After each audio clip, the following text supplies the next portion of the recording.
Добрый день, мои дорогие друзья! Всем новеньким хочу сказать добро пожаловать! В своем канале я делюсь только проверенными рецептами. Все, что у меня хорошо получается, я с вами делюсь. Сегодня я буду готовить сдобный пирог. В качестве начинки у меня сегодня будет курага. Тесто получается нереально мягкое, нежное, как пух. Вот именно по этому рецепту я всегда готовлю пироги, и они уходят на ура. Обязательно сохраните себе рецепт, обязательно приготовьте, побалуйте своих родных. В общем, в качестве начинки вы можете использовать все, что вы хотите, все, что вам нравится. Я буду готовить с курагой. Итак, для теста нам понадобится 500 либо 550 грамм муки пшеничной, 4 столовые ложки сахара, 1 яйцо, 7 граммов сухих дрожжей. Если вы берете свежие дрожжи, возьмите 20 грамм. 1/3 часть чайной ложки соли и 50 грамм растопленного сливочного масла. Также понадобится 250 грамм, то есть 1 стакан теплого молока. И я еще в тесто буду добавлять экстракт ванили. Можно взять ванильный сахар. Для начала я приготовлю опару, так как у меня дрожжи. Посмотрите, какие крупные крупинки, чтобы они хорошо растворились. Вливаю, значит, теплое молоко и добавляю сюда из общей массы сахара 1 столовую ложку.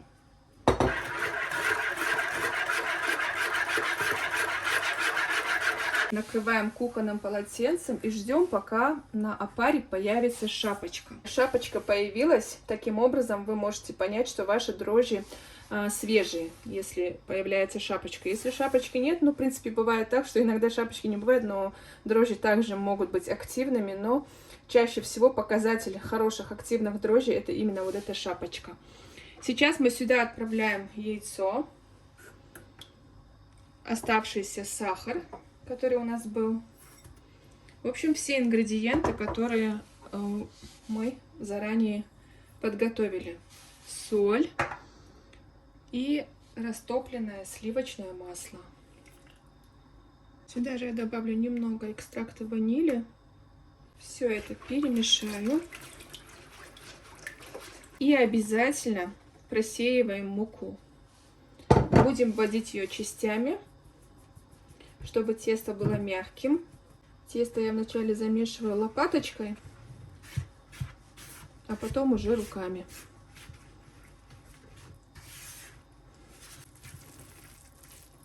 Добавляем оставшуюся муку.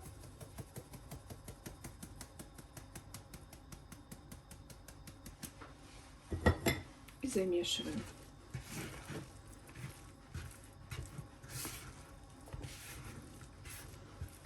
Все, на этом этапе я уже буду замешивать руками.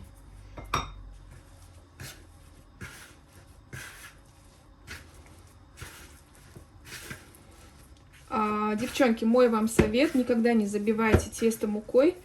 Пусть оно будет липким, мягким. Потом, когда оно подойдет, с ним будет легче работать уже. Посмотрите, какое липкое тесто. Но я муку больше не буду добавлять. Зато после такого теста выпечка бывает очень мягкой и нежной. Поэтому не бойтесь оставлять тесто вот таким вот липким.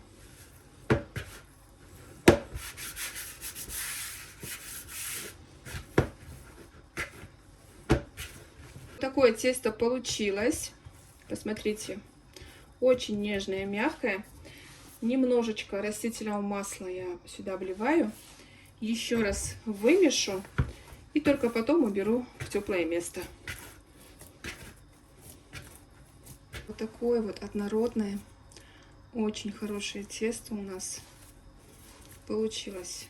Даже уже и не липнет к рукам. Когда его хорошо вымесите, оно уже не такое липкое бывает. Все. Накрываем крышкой и убираем в теплое место. Оно должно хорошо подойти, удвоиться в 2 раза.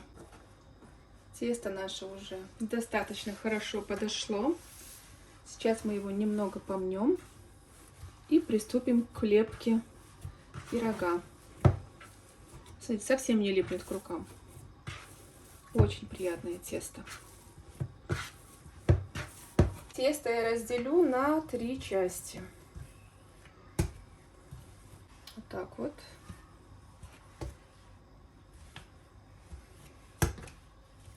Одну часть я оставлю для основы пирога.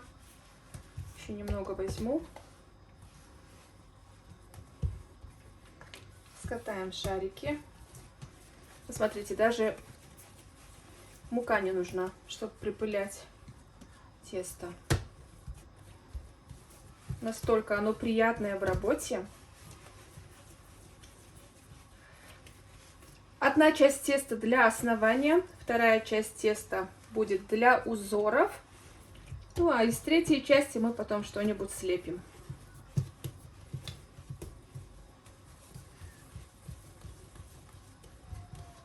Вот так вот. Я взяла форму диаметром 30 сантиметров. Сейчас хочу выложить сюда пергамент, чтобы его удачно вырезать. Я складываю его вот таким вот образом.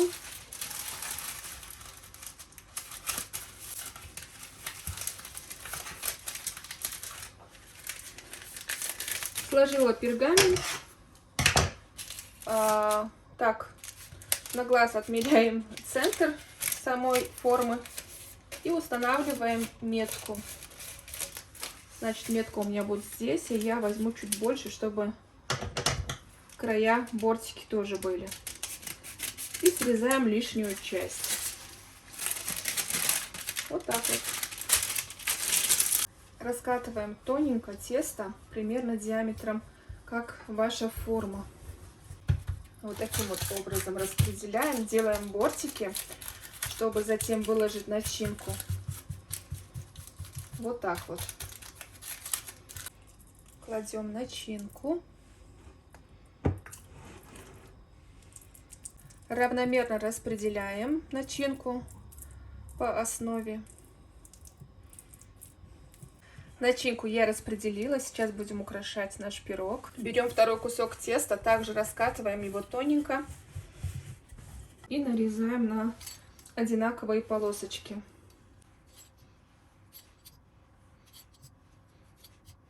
Берем полоску теста и выкладываем с краю. Лишнее мы убираем. Вторую полоску.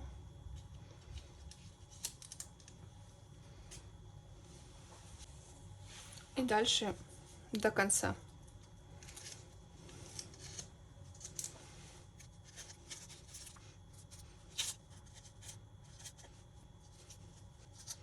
Теперь как мы делаем узор? Смотрите.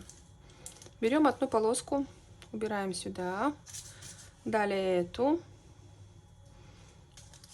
Через одну складываем каждую полоску и прокладываем прямо посередине ее. Возвращаем тесто на место. Берем другую. И возвращаем тесто.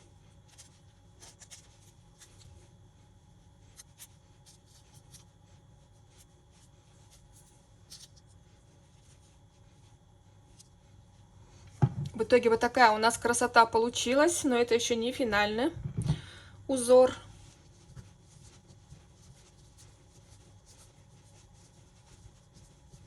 Прокладываем нашу косичку по краю вот таким вот образом. Вторая. И еще одна небольшая косичка. Вот такой вот красивый пирог у нас готов. Вот такой вот насадкой сейчас вырежу 3-4 цветочка. Надавливаем хорошенько и достаем. Сейчас на место среза я кладу этот цветок. Вот таким вот образом. Вот так. Все, мне кажется, достаточно его украшать. Вот в таком вот виде. Мы его сейчас накроем и оставим на расстойку.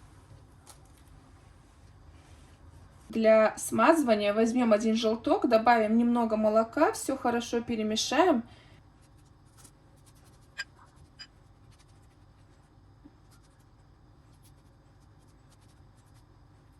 Отправляем его в разогретую до 180 градусов духовку и будем выпекать до румяного цвета.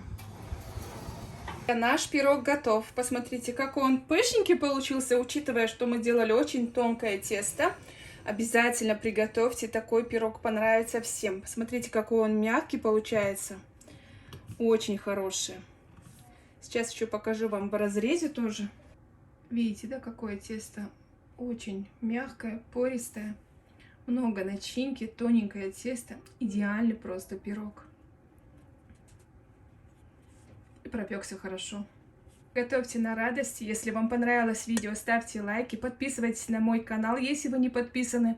А чтобы не пропускать мои новые публикации, жмите на колокольчик. В общем, всем пока и до новых видео.